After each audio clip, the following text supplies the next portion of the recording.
और 13वीं हिकमत है जो अल्लाह ताला ने इख्तियार फरमाई, वो है तखसीस। हरसुल्लकुम, तुम्हारी बीवियां तुम्हारी खेती हैं, दूसरे की नहीं हो सकती।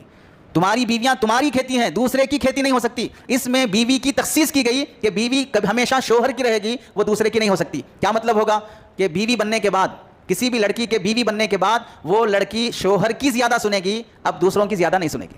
हमारे अब्बू ऐसा बोल रहे, हमारी अम्मी ऐसा बोल रहे, हमारी बहन ऐसा बोल रही, अपनी बीवी अपनी माँ की, अपनी बहन की, अपने बाप की, अपने बड़े भाई की शादी से पहले सुने, अब तुम्हें सुनना है सिर्फ तुम्हारे शोहर की। ये तखसीस तो ये हुई। दूसरी तखसीस क्या हुई हरसुल्लकुम कहने में, कि बीवी के साथ सोहबत करने का इख्तियार उसी को होगा जो उस बीवी का शोहर है, दूसरों को सोहबत करने का इख्तियार नहीं रहेगा। ये क्यों कहा है? आप देखें, तेलुगु में स्टोरीज आप पढ़े होंगे, गैर मुस्लिम भाइयों की किताब में कौरुलू और पांडुलू सुना, कौरव और पांडु सुना होगा। इन दोनों की जंगें बहुत मशहूर हैं। इन दोनों की जंगों में से ये जो पांडु जो हैं, ये 5 भाई थे। तो जब हजरत नबी करीम सल्लल्लाहु अलैहि वसल्लम सकरात के आलम में थे, दोनों छोटे मासूम बच्चे आए, हजरत हसन हजरत हुसैन को देखकर हजरत फातिमा ने पूछा, या रसूलल्लाह आप दुनिया से तशरीफ ले जा रहे हैं, हसन हुसैन के लिए आप क्या वरासत छोड़ के जाएंगे? हसन हुसैन के लिए आप क्या वरासत छोड़ के जा रहे हैं? तो अल्लाह के नबी अलैहि सल्लम ने क्या फरमाया, अम्मा हसन फलहु मुसीबती वसूदी, हसन के लिए तो मेरा रौब और मेरी सरदारी है।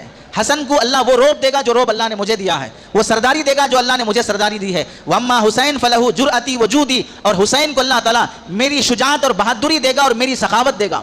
हुसैन मेरी तरह बहादुर बनेगा और मेरी तरह सखावतमंद बनेगा। यही मेरे लिए उनकी वरासत है, मेरी वरासत है उनके लिए। ये अल्लाह के नबी अलैहि, और इससे मालूम हुआ वरासत सिर्फ ये नहीं होती कि आदमी पैसा और माल छोड़ के मरे, वरासत ये भी है कि अपनी अच्छी तरबियत छोड़ के मरे, अच्छे अखलाक छोड़ के मरे, अच्छी खूबियां छोड़ के मरे। इसी वास्ते अगर औलाद बदतमीज बन जाती है तो समाज में पूछा जाता है किसका बेटा है आखिर ये?